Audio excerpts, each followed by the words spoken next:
Hey, hello everybody, it's Dr. Steve back with another episode of Core Wellness TV, back on the ground again today. I had a patient in with some hip pain yesterday morning. And a lot of times when I see people with hip pain, I first look to see if their hip flexors are tight, okay? Because if the hip flexors are tight, the glutes can't express themselves and then hips go bad if the glutes can't do what they're supposed to do. Okay, for instance, so if I'm going to go out of the frame here, but if I see someone and they're standing, I'm going to get down here so you can see me. If they're standing and I can see that they're really anterior tilted, right? They're flexed forward in their pelvis. The pelvis, like if their pelvis was holding water, all the water would be spilling out. And she was standing and she has a lot of anterior tilt. And usually, so the next thing I always look at in that instance is, well, is there a lot of tightness in the muscles in the front of the hip? So we check her hips and we put her in the modified Thomas position and hang her hip down, and it hung down really nicely. So there's no really tightness that's drawing her pelvis forward. And then we look at, well, is it just a matter of her not being able to hold that?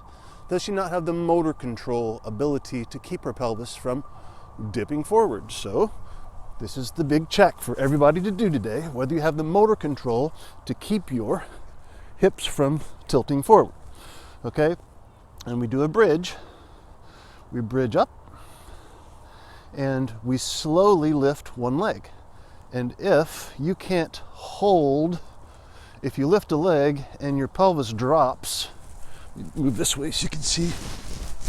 If you lift a leg and your pelvis drops on one side, you don't have the motor control ability to maintain a neutral pelvis. And indeed, she had trouble with that. And this is going to go right into the transitions theme that I've been talking about lately, because whenever she did the test, whenever she lifted a leg, she lifted one and it looked, pretty good, right? But when I said, wait a minute, let's slow down the lift and pay attention to what happens during the transition of lift, going from 2 points of support to 1 point of support on your leg. And when she slowed down the transition, everything started shaking and everything started falling because she blew through the transition. She went too quickly through the transition. And remember what I said, there's magic in the transitions. The transition from one support to another is a magic moment. There's gold in there to mine. Here's why. Because when you start the process of lifting one leg, and you do it, if it takes you 5 seconds to lift your foot off the ground, that slowly, you're going to become consciously aware of what has to happen in your body.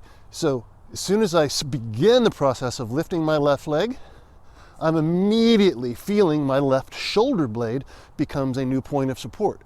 And if I become aware of that and use that so I'm using my serratus anterior, my abdominal wall, all of these muscles. It's not just my hip muscles it's not just my butt muscle keeping my hip up. Let me do it with this side.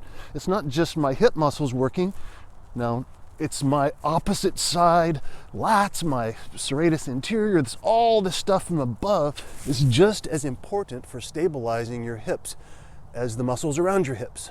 So it's bringing in the whole body integration. That's the key to getting long-term results instead of just spot fixing things. Integrate the whole system. You can't do that without a good pressurized core. You can't. You can't let it takes strength here to keep a pelvis from dipping. Okay? So if you're having hip pain, knee pain, or just feel like you have a weak core, this is a great test and a great exercise. You just turn the test into an exercise, right?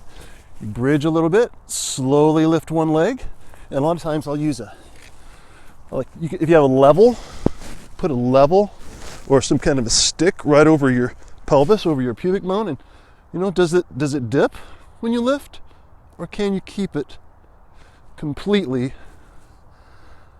even when you do your lift? So That's your bridge transition test for your core stability, for your hip stability, and actually even for your upper body stability. Okay? So give that a try. And if you like this stuff about transitions and how to improve posture with more mindfulness, how to develop more confidence in integrated smooth movement into your life so you can live with less pain and more energy, join me sometime in my free, I'm going to be doing a free transition with grace, or transitions free online workshop. If you're interested in that, there should be a link somewhere on this page to let me know you're interested. Then I'll shoot you out an email whenever it's time to sign up for it. Cool? All right. So stay strong, right? Stay stable, and don't rush through the transitions. Mind them. Go slow. Okay? Bye-bye. Never really knew it was here. It's a bunch of seats. Stage.